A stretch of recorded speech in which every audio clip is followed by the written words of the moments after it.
Tema renungan firman Tuhan untuk renungan hari ini adalah kebebalan yang mendatangkan bencana, kebijaksanaan yang menyelamatkan. Ayat Alkitab yang kita baca sesuai bacaan Sabda Bina Umat GPIB hari ini adalah dari 1 Samuel 25 ayat 2 sampai ayat 13 yang berbunyi sebagai berikut. Ketika itu ada seorang laki-laki di Maon yang mempunyai peternakan di Karmel. Orang itu sangat kaya. Ia mempunyai 3.000 ekor domba dan 1.000 ekor kambing. Ia ada di Karmel pada masa pengguntingan bulu domba-dombanya. Nama orang itu Nabal, dan nama istrinya Abigail. Perempuan itu bijak dan cantik, sedangkan laki-laki itu kasar dan jahat kelakuannya. Ia seorang keturunan Kaleb. Di padang gurun, Daud mendengar bahwa Nabal sedang menggunting bulu domba-dombanya. Lalu Daud menyuruh 10 anak buahnya, dan kepada anak buah itu Daud berkata, "Pergilah ke Karmel dan temuilah Nabal.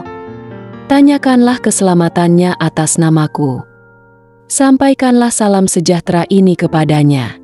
Sejahteralah engkau. Sejahteralah keluargamu. Sejahteralah segala yang ada padamu. Baru-baru ini aku mendengar bahwa engkau sedang melakukan pengguntingan bulu domba. Gembala-gembalamu yang berada dekat kami, tidak kami ganggu, dan tidak ada apapun yang hilang dari mereka selama mereka ada di Karmel. Tanyakanlah kepada anak buahmu, dan mereka akan memberitahukan kepadamu. Sebab itu, biarlah anak buahku mendapat kemurahan hati di hadapanmu, karena kami datang pada hari pesta. Berikanlah apa yang ada padamu kepada hamba-hambamu ini dan kepada anakmu Daud." Anak buah Daud sampai ke sana. Atas nama Daud, mereka menyampaikan kepada Nabal, tepat seperti yang dikatakan itu, kemudian mereka menanti. Tetapi, Nabal menjawab hamba-hamba Daud itu, katanya, "Siapakah Daud? Siapakah anak saya itu?" Sekarang ini, banyak hamba-hamba yang lari dari tuannya. Bagaimana mungkin aku mengambil rotiku, air minumku, dan hewan yang telah aku sembelih bagi para penggunting bulu dombaku, lalu memberikannya kepada orang-orang yang tidak kuketahui dari mana datangnya? Anak buah Daud pun berbalik pulang, dan setelah sampai, mereka memberitahukan kepadanya tepat seperti yang dikatakan itu. Kata Daud kepada orang-orangnya, "Kamu masing-masing, sandanglah pedangmu." Lalu mereka masing-masing menyandang pedangnya. Daud juga menyandang pedangnya. Kira-kira 400 orang maju mengikuti Daud, sedangkan 200 orang tinggal menjaga perlengkapan. Demikian pembacaan Alkitab. Haleluya!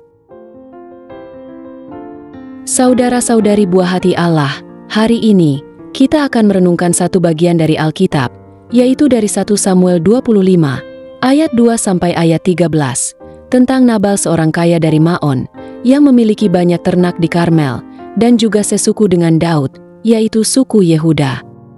Namun, kekayaannya tidak sebanding dengan kebijaksanaannya.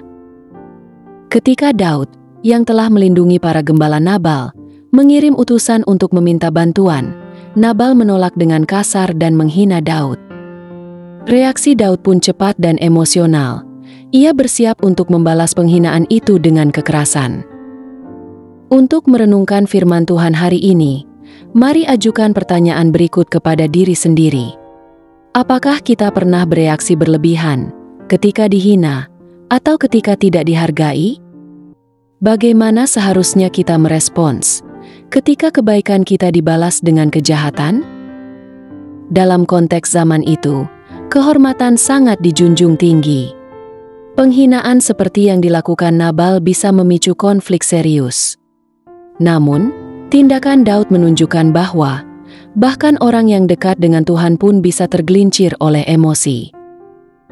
Di sisi lain, Abigail, istri Nabal, berbeda dari Nabal. Dia menunjukkan ketulusan dan kebijaksanaan. Dia memiliki visi akan masa depan Daud sebagai orang yang telah diurapi Tuhan. Tanpa sepengetahuan suaminya, ia segera mengambil tindakan untuk mencegah pertumpahan darah dengan membawa persembahan kepada Daud dan memohon pengampunan untuk keluarganya. Tindakannya menyelamatkan banyak nyawa dan bahkan mencegah Daud dari mengotori tangannya dari dosa penumpahan darah karena balas dendam. Apa pesan Tuhan dalam firman Tuhan ini yang sering terabaikan oleh kita? Tuhan menginginkan kita untuk menjadi pembawa damai dan bertindak dengan bijaksana, bahkan ketika kita diprovokasi. Ketulusan dan keberanian Abigail menjadi contoh bagaimana satu tindakan bijak dapat mengubah arah sejarah. Apa respon kita terhadap firman Tuhan ini? Mari kita akui bahwa seringkali kita lebih mirip Nabal atau Daud dalam cerita ini. Yang satu bebal dan yang satu lagi cepat marah, sulit menerima kritik, dan ingin membalas dendam. Tuhan memanggil kita untuk menjadi seperti Abigail, bijaksana, tulus, dan berani mengambil langkah untuk mendamaikan. Sebagai respon atas firman Tuhan ini, mari kita deklarasi iman kita. Tuhan, aku mengakui bahwa aku sering bereaksi dengan emosi daripada hikmat. Aku ingin belajar dari Abigail untuk menjadi pembawa damai. Bantulah aku untuk menahan diri dan bertindak sesuai dengan kehendak-Mu. Mari kita akhiri renungan ini dengan doa dengan menyanyikannya. Saat amarah membara di dada, dan hati ingin membalas luka, ku ingat kisah Abigail yang bijak, menjadi cahaya di tengah gelap. Tuhan berikan aku hikmat-Mu, agar ku berjalan dalam kasih-Mu, menjadi pembawa damai di dunia, memuliakan nama-Mu selamanya. Kini ku belajar menahan diri, tak lagi terpancing oleh emosi.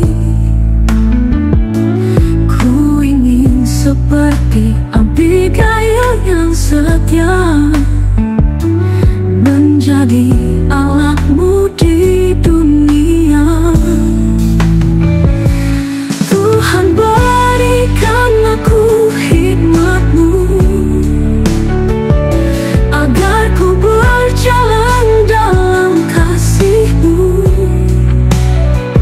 menjadi pembawa damai di dunia,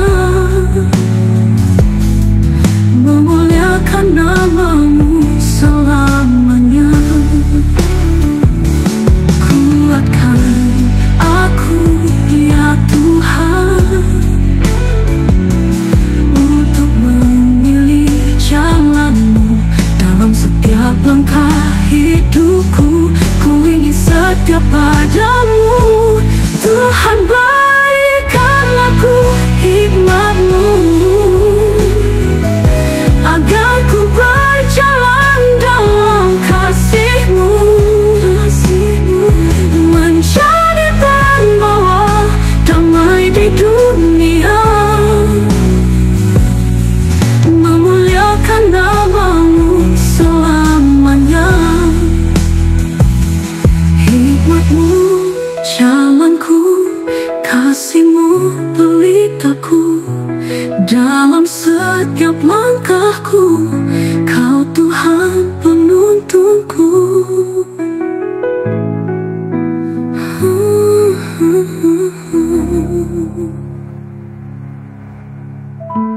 Hikmat-Mu jalanku, kasih-Mu pelitaku, dalam setiap